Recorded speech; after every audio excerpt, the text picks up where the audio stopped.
Welcome back, everybody. Hope everyone is doing well. My name is Jason, and in today's video, I wanted to do a follow-up to the team stats video I did the other day by taking a look at the player individual stat leaders so far this season. Not much else to explain other than that, so let's get into it. So just a heads up, guys, the stats that you see on the board here are only up till week 12, so they do not include this week's action. I wanted to get this video done before Labor Day weekend started, but unfortunately did not have the time to. I had the board made up and everything, just didn't have the time to sit down and record. So without further ado, let's get started with passing yards. Jake Maier leads the way, 2,785 yards entering this week. Followed by Vernon Adams, 2,651 passing yards. Now, Vernon Adams has actually taken the lead since obviously playing last night in Saturday's game against the Montreal Alouettes. So, Adams is actually the new leader in terms of passing yards, but Jake Maier will probably pass him again on Monday during the Labor Day game against Edmonton. So, those are the top two in terms of passing yards.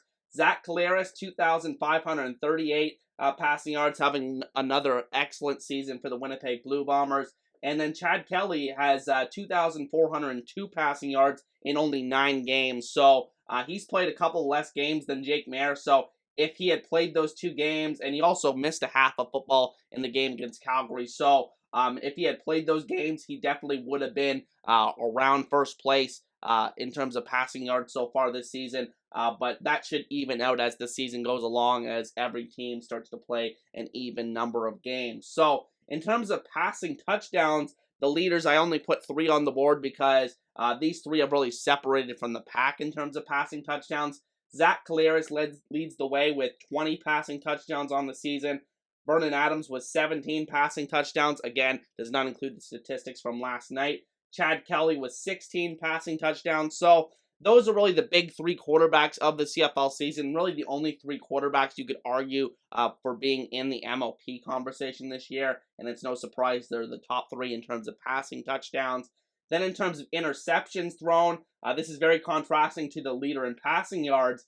The leader in interceptions is also Jake Maier. So, I mean, he's thrown a lot of yards statistically because he's been healthy the whole season. But in terms of interceptions, he also leads the league, which is obviously not a good thing.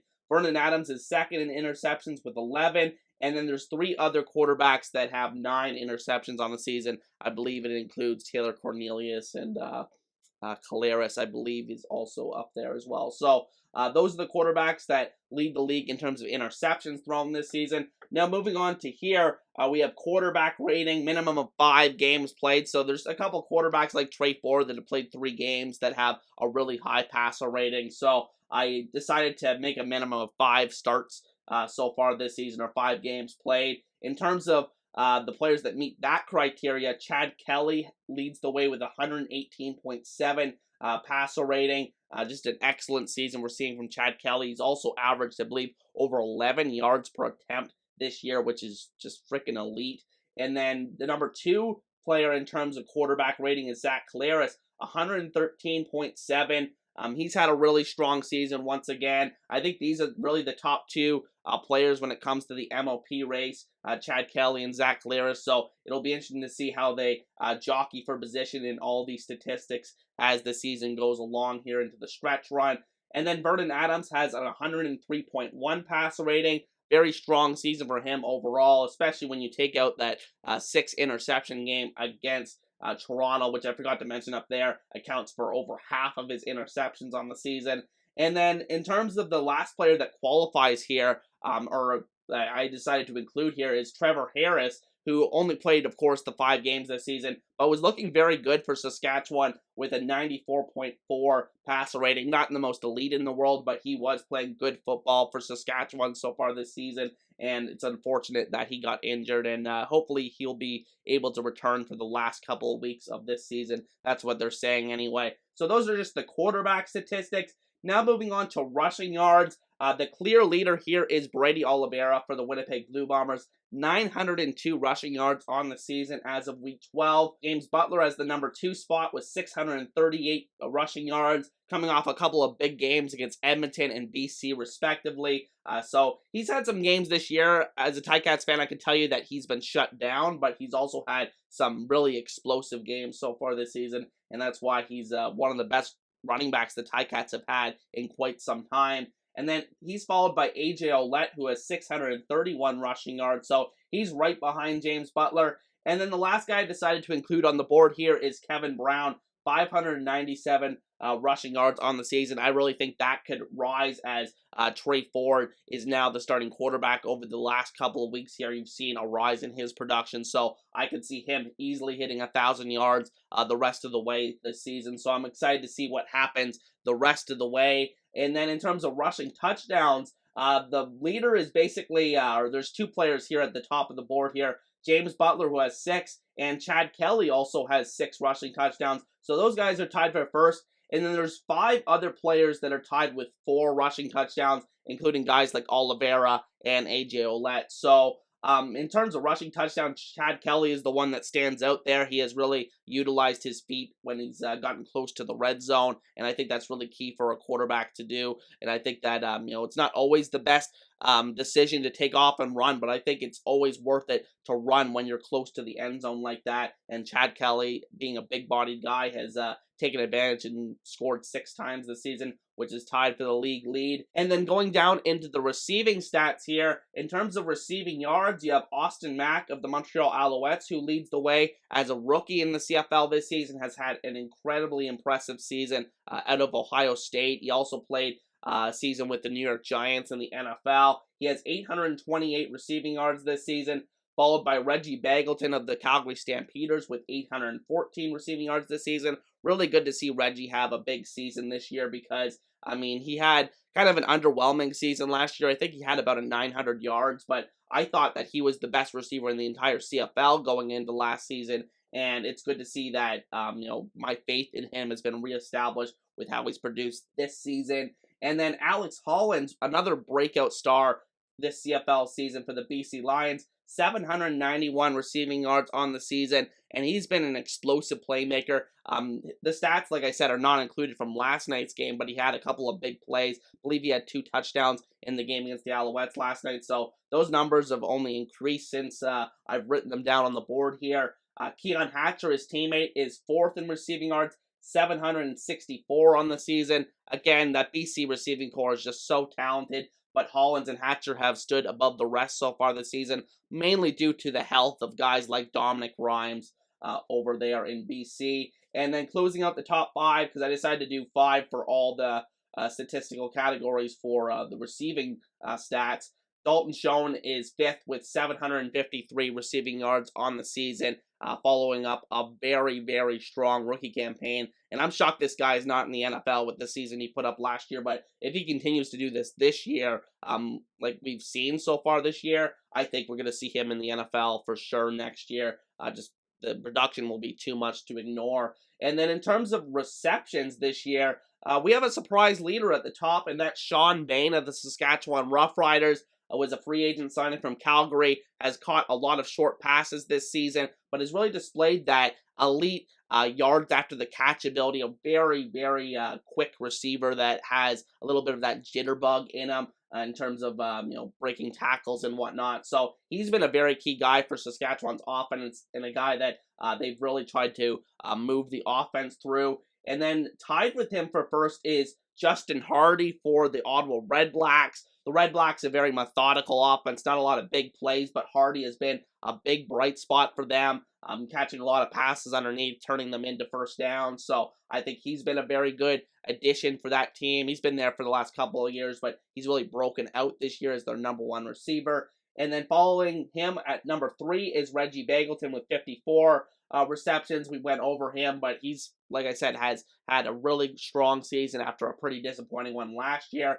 Austin Mack, like I said before, covered him with being first in receiving yards, 53 receptions on the season. And then Hollins rounds out the top 5 in receptions with 52 receptions on the season. And then moving over to receiving touchdowns on the year, Dalton Schoen leads the way once again this season with 7 receiving touchdowns on the season. He had 15 last year, if I do recall correctly, which is just an insane number for a rookie or any player really in the CFL. Tavares Daniels for the Toronto Argonauts has 6 receiving touchdowns on the season, big breakout season for Daniels. I think he's on pace to having his first 1,000-yard receiving season in the CFL. He's always a guy that I'm shocked does not have a 1,000-yard receiving season under his belt, because I've always considered him around a top 12-ish receiver in the CFL from a talent perspective. But he's great to see him putting it all together this year with Chad Kelly at the helm at quarterback. Number 3 in terms of receiving touchdowns, there's actually 3 guys tied with 5 receiving touchdowns, and those are Nick Dembski of the Winnipeg Blue Bombers. Excellent season once again for him. Again, another guy that's probably going to set a career high in receiving yards this year. Tyler Snead of the Montreal Alouettes hasn't made a big impact otherwise, but he has managed to get in the end zone 5 times as a rookie here in the CFL with the Alouettes, and the Alouettes have really needed that as a team that has really struggled to score in the red zone this season in terms of passing the ball.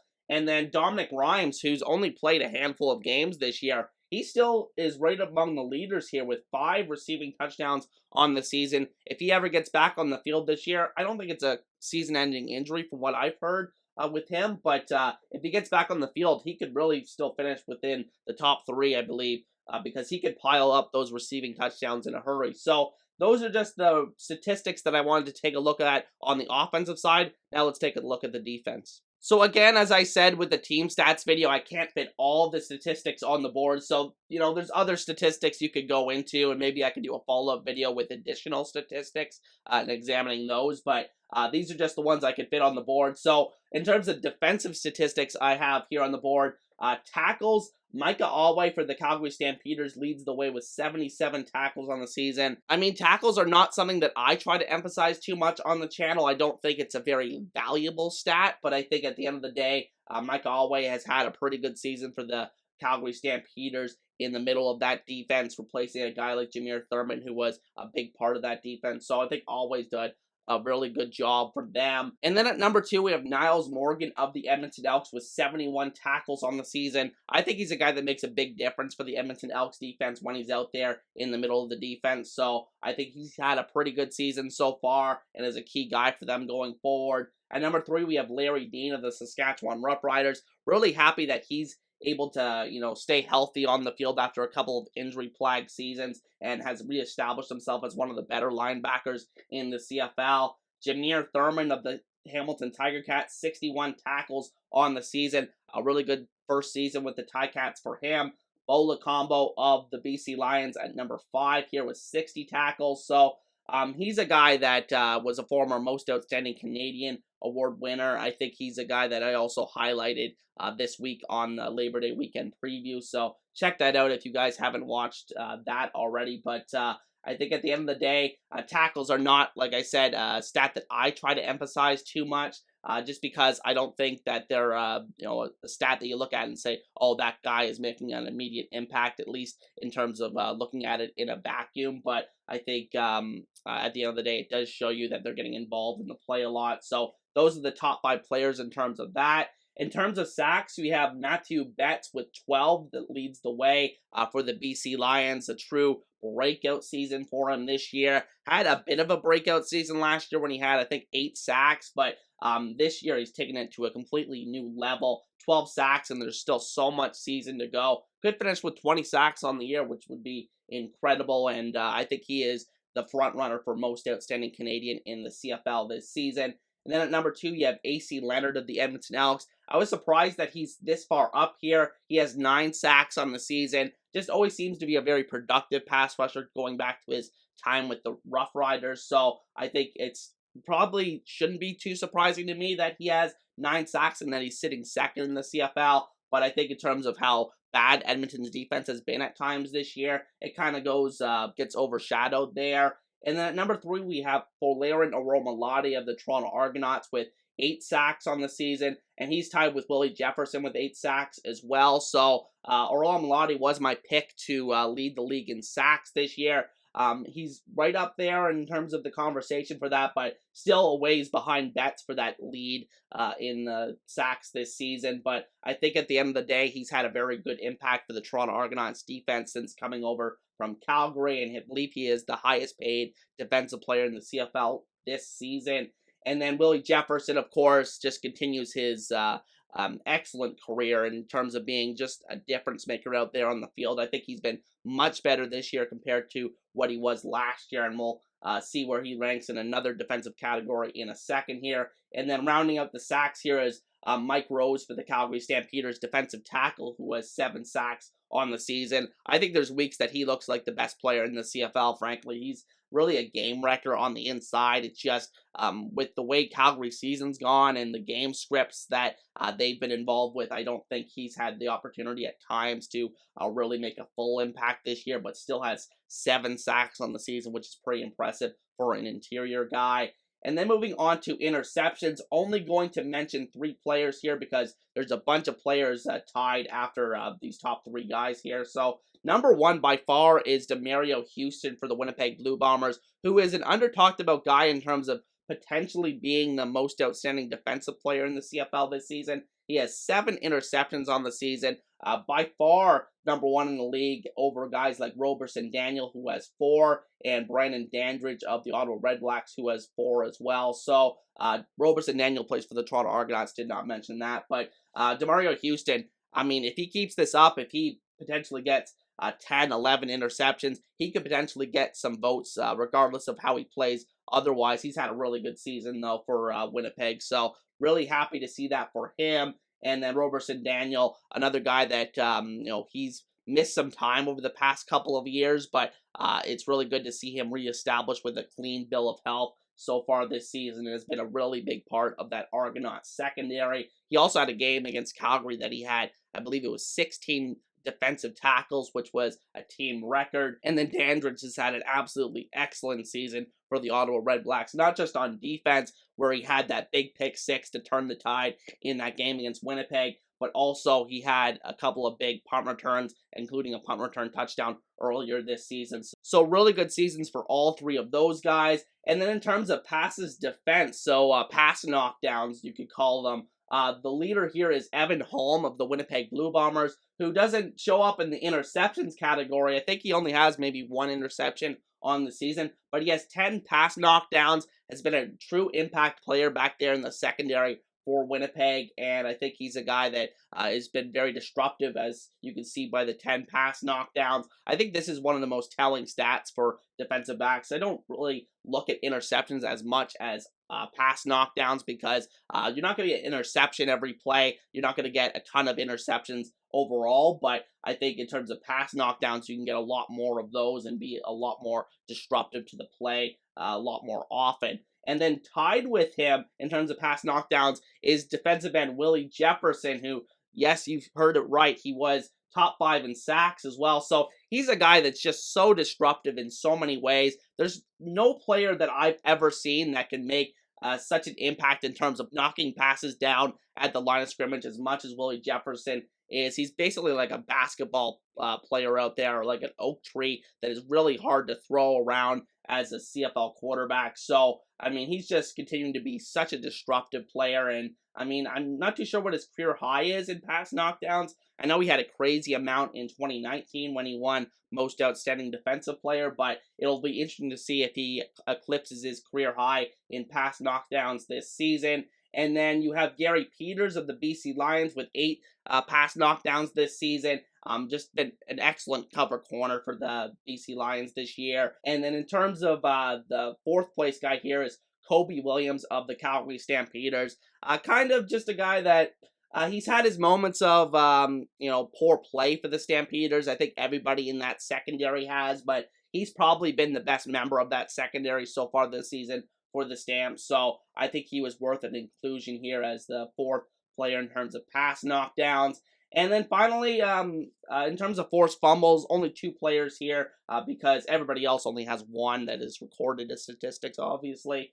Those 2 players that have multiple forced fumbles on the season, Matthew Betts of the BC Lions. And then, of course, you have Willie Jefferson with 2 forced fumbles on the season as well. So just an excellent season for both of those guys. And at the end of the day, those are just some player statistics that we've seen so far through week 12 of the 2023 CFL season. Again, apologize for including this video right in the middle of week 13, just the way it worked out. But hope you guys enjoyed regardless, and I'll see you guys next time. Peace.